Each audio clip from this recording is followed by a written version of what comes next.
Sir, इस समय जिला पंचायत के अंतर्गत ब्लॉक प्रमुख के चुनाव की प्रक्रिया शुरू हुई है। तो जो ब्लॉक प्रमुखी का चुनाव होता है वो किस प्रकार से होता है सर? जी, जो क्षेत्र पंचायत के प्रमुख हैं, वो क्षेत्र पंचायत के जो निर्वाचित सदस्य हैं, वही अपने में से किसी एक को क्षेत्र पंचायत का प्रमुख निर्वाचित करते हैं। सर, ब्लॉक प्रमुख के किस प्रकार के अधिकार होते हैं और उनकी क्या जिम्मेदारियां होती हैं कि वो क्षेत्र का विकास करें कैसे? ये क्षेत्र पंचायत में ऐसे कार्य लिए जाते हैं कि जो जिसमें एक से अधिक ग्राम पंचायतों का हित निहित होता है, यानी दो या दो से अधिक ग्राम पंचायतों का हित निहित है।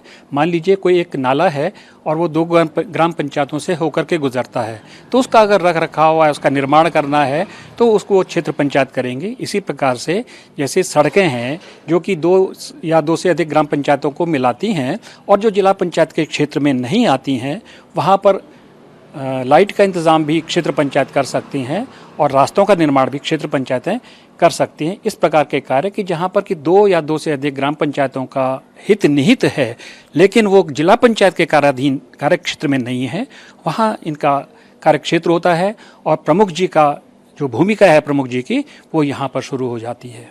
और इनके अधिकार क्या क्या हैं सर ब्लॉक प्रमुख के? ब्लॉक प्रमुख के अधिकार हैं कि वो जो क्षेत्र पंचायत होती है उसकी अध्यक्षता करते हैं, उसकी बैठक की अध्यक्षता करते हैं। क्षेत्र पंचायत की बैठक प्रत्येक 2 महीने में एक बार हो जानी चाहिए और अभी तो नई क्षेत्र पंचायतें हमारी गठित हो रही हैं, तो 1 महीने के अंदर ही पहली बैठक हो जानी चाहिए। ऐसी व्यवस्था ऐसा प्राविधान पंचायत क्षेत्र पंचायत राज अधिनियम में है। लेकिन चूंकि अभी अभी चुनाव हुए हैं तो प्रदेश सरकार यथाशीघ्र ही इनका पहली बैठक करा लेती है, क्योंकि पहली बैठक की तिथि से ही 5 वर्ष तक की अवधि गिनी जाती है जिसमें कि क्षेत्र पंचायत कार्य कर सकती हैं। सर, पंचायती राज व्यवस्था के अंतर्गत जो क्षेत्र पंचायत प्रमुख यानी ब्लॉक प्रमुख है, तो विकास कार्यों को लेकर किस प्रकार के प्रस्ताव पास करते हैं?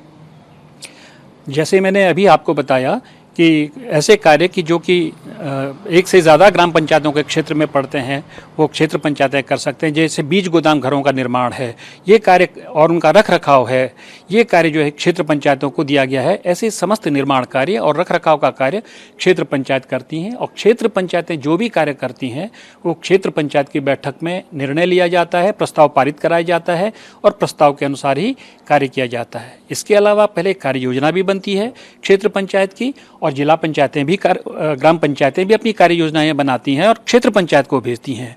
फिर इन सब की योजना बनाकर क्षेत्र पंचायत जिला पंचायत को अपनी कार्य योजना सबमिट करती है, जिसमें सभी ग्राम पंचायतों की कार्य योजना भी सम्मिलित होती है और इन सब की योजना को जिला पंचायत के द्वारा जिला नियोजन समिति के समक्ष रखा जाता है, जो कि इन योजनाओं को पारित करके उत्तर प्रदेश सरकार को भेजती है और तदनुसार उत्तर प्रदेश सरकार जो भी धनराशि की उपलब्धता के आधार पर धनराशि उपलब्ध करवाती है योजनाओं के क्रियान्वयन के लिए। सर, ब्लॉक स्तर पर अगर सालाना विकास कार्यों के जो ब्लॉक प्रमुख उनके बजट की बात करें तो नियर अबाउट कितना होगा या किस मद से कैसे मिलता है? जी, 2 मुख्य मदें हैं जिसमें कि क्षेत्र पंचायत को धनराशि मिलती है। एक तो है राज्य वित्त आयोग की संस्तुतियों के अंतर्गत और दूसरा है केंद्रीय वित्त आयोग की संस्तुतियों के अंतर्गत।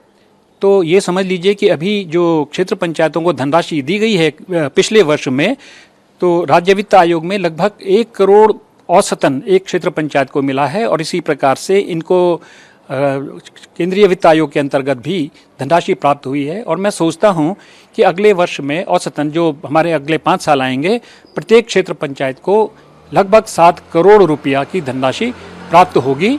ये औसतन है, किसी को कम भी हो सकती, किसी को ज़्यादा भी हो सकती है, क्योंकि क्षेत्र पंचायतों को जो धनराशि का आवंटन होता है दोनों आयोगों के अंतर्गत, राज्य वित्त आयोग की संस्तुति के और जिला केंद्रीय वित्त आयोग की संस्तुति के अंतर्गत, वो आबादी के आधार पर आवंटन किया जाता है। इसलिए जिसकी आबादी कम है उसको कम धनराशि मिलेगी, जिसकी ज़्यादा हो उसको ज़्यादा मिलेगा। लेकिन जो धनराशि मैंने बताई है ये औसतन बताई है कि 6 से 7 करोड़ रुपया तक मिलेगा इनको अगले 5 सालों में क्षेत्र पंचायत को, जो कि काफ़ी धनराशि है क्षेत्र पंचायत के विकास के लिए। अच्छा सर, ये जो क्षेत्र पंचायत के सदस्य होते हैं वो जो विकास कार्य कराएंगे तो वो कार्य योजना बनाकर बैठक में प्रस्ताव पास होगा, उसके आधार पर होता है या क्षेत्र पंचायत सदस्य अपने स्तर पर भी कुछ अपने स्तर पर करा सकते हैं, उनकी बजट होता है? क्षेत्र पंचायत स्तर पर जो भी निर्णय लिए जाते हैं वो सारे सदस्यों के द्वारा मिल करके क्षेत्र पंचायत की बैठक में लिए जाते हैं। फिर उनकी 3 समितियां होती हैं, कार्य समिति है, वित्त समिति है, प्रशासनिक समिति है और एक समता समिति भी है। इन समितियों के द्वारा इनका क्रियान्वयन किया जाता है।